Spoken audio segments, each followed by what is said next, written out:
Assalamualaikum warahmatullahi wabarakatuh.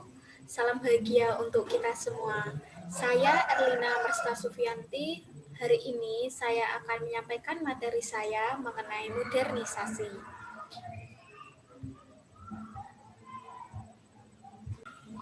Ini modernisasi. Yang pertama, kita akan membahas tentang pengertian modernisasi. Modernisasi itu adalah arti kata modernisasi dengan kata dasar modern, berasal dari bahasa Latin modernus yang dibentuk dari kata modo dan ernus. Modo berarti cara dan ernus menunjukkan pada adanya periode waktu masa kini. Modernisasi berarti proses menuju masa kini atau proses menuju masyarakat yang modern. Modernisasi dapat pula berarti perubahan dari masyarakat tradisional menuju masyarakat yang modern. Jadi modernisasi itu merupakan suatu proses perubahan di mana masyarakat yang sedang memperbarui dirinya berusaha mendapatkan ciri-ciri atau karakteristik yang dimiliki masyarakat modern. Yang selanjutnya, teori modernisasi menurut para ahli. Yang pertama, menurut Swerjono Swekanto, modernisasi adalah suatu bentuk dari perubahan sosial yang terarah yang didasarkan pada suatu perencanaan yang biasanya dinamakan social planning atau dalam buku sosiologi suatu pengantar. Menurut Astrid Susanto, modernisasi adalah proses pembangunan yang diberikan oleh perubahan menuju kemajuan. Yang kedua, menurut J.W. Scroll, modernisasi merupakan pengganti teknik produksi dari cara-cara tradisional ke cara-cara yang tertampung dalam pengertian revolusi industri. Scroll merumuskan penerapan ilmu pengetahuan ilmiah yang ada kepada semua aktivitas merupakan faktor penting dalam modernisasi.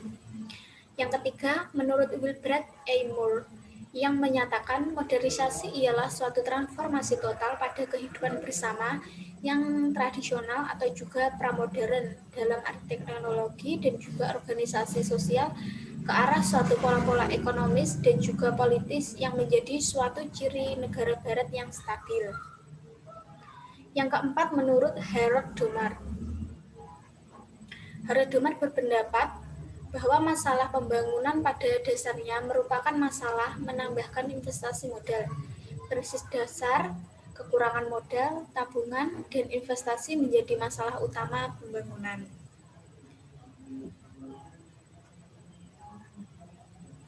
Yang selanjutnya, syarat modernisasi. Swerjono Swekanto mengemukakan bahwa sebuah modernisasi memiliki syarat-syarat tertentu yaitu sebagai berikut. Yang pertama, cara berpikir ilmiah atau scientific thinking yang sudah melembagakan dan tertanam kuat dalam kalangan pemerintah maupun masyarakat luas. Yang kedua, sistem administrasi negara yang baik, yang benar-benar mewujudkan birokrasi. Yang ketiga, sistem pengumpulan data yang baik dan teratur yang terpusat pada suatu lembaga atau bidang tertentu.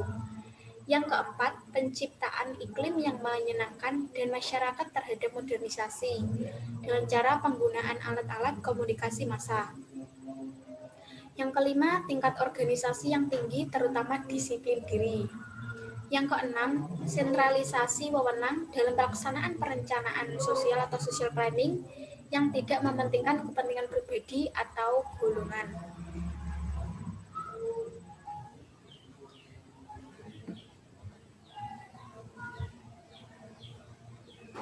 Selanjutnya, gejala-gejala modernisasi.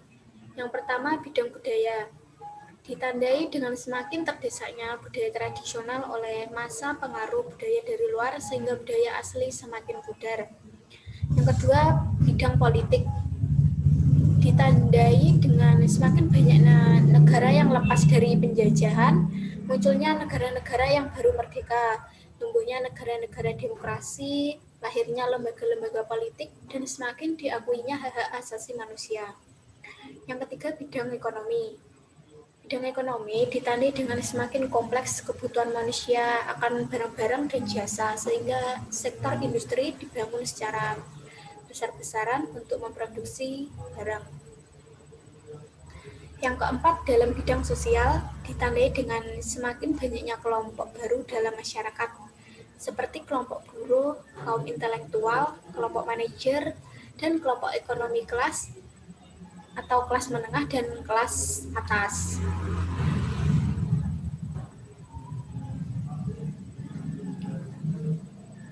Selanjutnya, bentuk-bentuk modernisasi. Contoh konkret dari penggunaan alat-alat elektronik modern. Yang pertama, penggunaan HP atau handphone. Penggunaan handphone oleh sebagian besar masyarakat sangat membantu kegiatan mereka sehari-hari dalam berkomunikasi.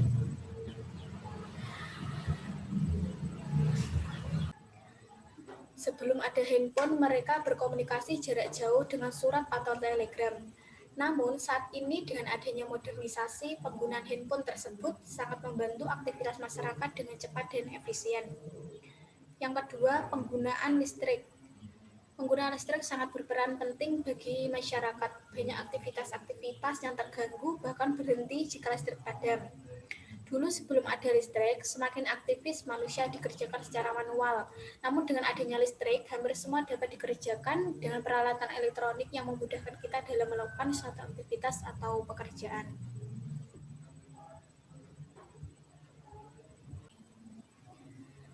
Yang ketiga, penggunaan televisi. Dengan adanya penggunaan televisi, kita bisa mengetahui informasi di berbagai penjuru dunia lewat acara berita. Dulu sebelum ada televisi sangat sulit mengetahui atau mencari informasi di berbagai tempat. Namun dengan adanya televisi, kita dapat mengetahui informasi dan kejadian dari berbagai tempat dan cepat dan mudah. Itu bentuk-bentuk dari modernisasi penggunaan alat-alat elektronik modern. Nah, yang selanjutnya, ciri-ciri masyarakat modern. Yang pertama, dalam masyarakat modern itu tindakan sosial diambil berdasarkan pilihan, bukan berdasarkan kebiasaan ataupun tradisi. Dan yang kedua, masyarakat modern selalu mengalami perubahan-perubahan secara cepat, karena kualitas masalah yang dihadapi oleh masyarakat modern itu tercenderung kompleks, sehingga masyarakat modern itu cenderung menyesuaikan diri. Yang ketiga, kompleksitas. Permasalahan yang dihadapi masyarakat modern memunculkan adanya spesialisasi di segala bidang. Yang keempat, sistem perekonomian masyarakat modern berorientasi pada efisiensi dan kemampuan untuk memelihara pertumbuhannya, sedang mekanisme bertumbuh pada pasar. Yang kelima, dalam masyarakat modern, penghargaan lebih besar diberikan kepada individu berdasarkan kemampuan intelektualitas yang mendatangkan banyak prestasi. Yang keenam, dalam masyarakat modern, hubungan antar individu telah jauh berkurang. Masyarakat lebih cenderung individualis, namun lebih objektif dalam memandang individu lainnya. Yang ketujuh, manusia modern selalu ingin mendapat pengakuan sebagai individu, sebagai anggota masyarakat. Itu adalah ciri-ciri masyarakat modern. Selanjutnya, kita akan membahas dampak positif dan dampak negatif dari modernisasi. Yang pertama, kita akan mengulas tentang dampak positif modernisasi. Yang pertama, perubahan perilaku dan cara hidup masyarakat dengan ilmu pengetahuan teknologi. Yang kedua, kemajuan ilmu pengetahuan, teknologi, dan informasi berkontribusi positif dalam memukakan kehidupan masyarakat, baik dalam berkomunikasi maupun dalam bidang pekerjaan. Nah, seperti masuknya ilmu pengetahuan dan teknologi baru yang dapat membantu meringankan beban pekerjaan, serta menghemat waktu dan tenaga, membuat mereka yakin bahwa dengan iptek meningkatkan kesejahteraan dan taraf hidupnya. Yang ketiga, perubahan nilai dan sikap ke arah yang lebih positif. Jadi perubahan nilai dan sikap-sikap masyarakat yang dulunya belum berubah, itu akan membawa ke arah-arah yang lebih positif karena dengan adanya kemajuan iptek yang dengan masa kini. Yang keempat, terbentuknya sikap terbuka akan perubahan dan keinginan untuk terus berinovasi guna mencapai kesejahteraan yang dicita-citakan. Yang kelima, meningkatkan efektivitas dan efisiensi pekerjaan individu. Yang keenam, efektivitas dan efisiensi proses produksi dapat meningkatkan perekonomian suatu negara.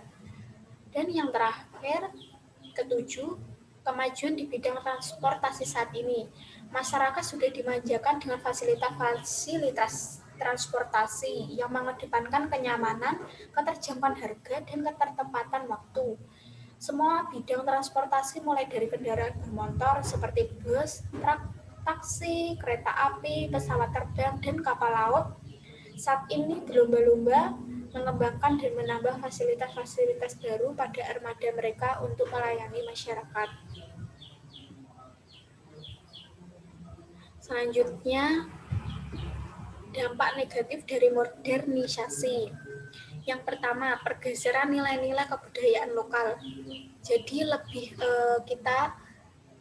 kebudayaan kita itu lebih pergeseran nilai gitu kan.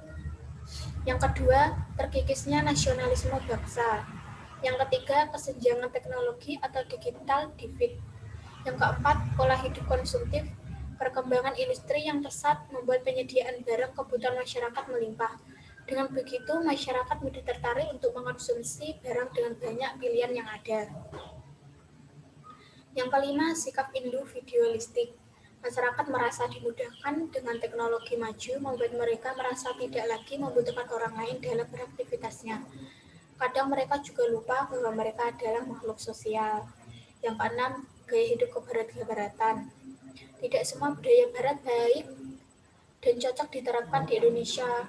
Budaya negatif yang mulai menggeser budaya asli adalah anak tidak lagi hormat kepada orang tua, kehidupan bebas remaja, dan lain-lain sebagainya. Yang ketujuh, kesenjangan sosial. Apabila dalam suatu komunitas masyarakat hanya ada beberapa individu yang dapat mengikuti arus modernisasi dan globalisasi, maka akan memperdalam jurang pemisah antara individu dengan individu lain yang stagnan. Hal ini menimbulkan kesenjangan sosial. Yang selanjutnya, faktor pendorong modernisasi. Berikut faktor pendorong modernisasi. Yang pertama, satu, adanya kontak dengan kebudayaan lain. Kontak dengan kebudayaan lain dapat menyebabkan manusia saling berinteraksi dan mampu menghibur penemuan-penemuan baru yang telah dihasilkan. Nah, penemuan-penemuan baru tersebut dapat berasal dari kebudayaan asing atau merupakan perpaduan antara budaya asing dengan kebudayaan sendiri. Proses tersebut dapat mendorong pertumbuhan suatu kebudayaan dan memperkaya kebudayaan yang ada. Yang kedua, sistem pendidikan formal yang maju pendidikan memberikan nilai-nilai tertentu bagi manusia, terutama membuka pikiran dan membiasakan pola pikir ilmiah, rasional, dan objektif. Hal ini akan memberikan kemampuan manusia untuk menilai apakah budaya masyarakat dapat memenuhi perkembangan zaman atau tidak. Yang ketiga, sikap menghargai hasil karya orang lain. Penghargaan terhadap hasil karya seseorang akan mendorong seseorang untuk berkarya lebih baik, sehingga masyarakat akan semakin untuk menghasilkan karya-karya lain yang mendorong modernisasi. Yang keempat, sikap terbuka masyarakat atau open stratification. Sistem terbuka memungkinkan adanya gerak sosial vertikal atau horizontal yang lebih luas kepada anggota masyarakat. Masyarakat tidak lagi mempermasalahkan status sosial dalam menjalin hubungan dengan sesamanya. Hal ini membuka kesempatan kepada para individu untuk dapat mengembangkan kemampuan dirinya dalam pengembangan teknologi ke arah yang lebih modern. Nah, selanjutnya faktor penghambat modernisasi adalah sebagai berikut. Yang pertama, perasaan takut akan disintegrasi. Perasaan ini biasanya muncul pada masyarakat yang tidak memegang teguh tradisi nenek moyangnya, sehingga modernisasi akan merusak integrasi atau organisasi masyarakat yang telah ada sebelumnya. Yang kedua, kurangnya berkembangnya iptek masyarakat yang masih Pikiran kolot biasanya menolak adanya kemajuan ilmu pengetahuan dan teknologi.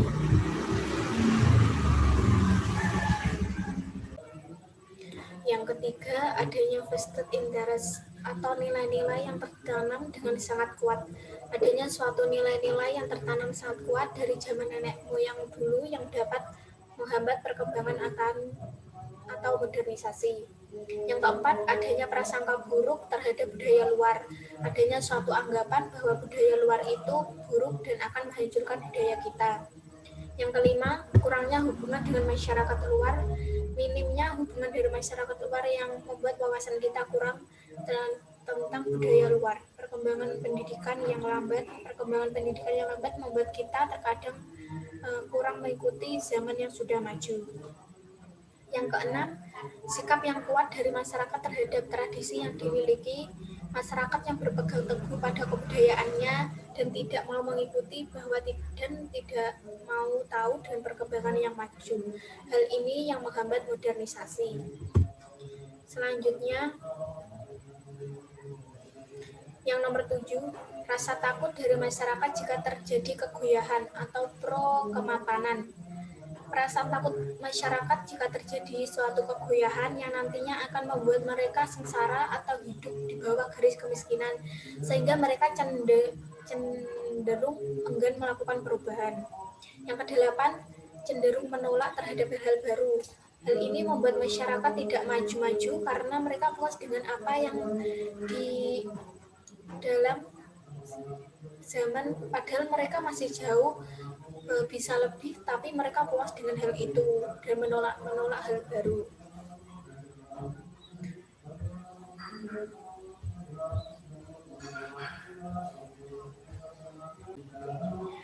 Nah, itu adalah akhir dari materi kali ini. Dan selanjutnya kesimpulannya adalah modernisasi yang ditandai dengan kemajuan ilmu pengetahuan dan teknologi membawa perubahan yang cukup besar dalam perkembangan manusia. Hal ini dapat dilihat dengan peradaban yang tumbuh di kota-kota besar. Akan tetapi di sisi lain modernisasi membawa dampak negatif bagi manusia seperti pola hidup sekuler yang pada akhirnya mereka akan meninggalkan agama. Kekosongan spiritual ini mengakibatkan manusia modern mudah terkena gangguan psikis seperti stres, depresi, dan neurosis. Kondisi ini mengharuskan mereka mencari sebuah cara yang efektif untuk memenuhi kebutuhan akan nilai transenden tersebut. Berbagai tawaran muncul seperti melalui penyembuhan dengan medis sampai dengan penyembuhan yang berbasis spiritual. Demikian presentasi saya kali ini. Semoga apa yang saya katakan dapat bermanfaat bagi kita semua. Jika ada kekurangan dan kurang lebihnya, mohon maaf. Sekian. Wassalamualaikum warahmatullahi wabarakatuh.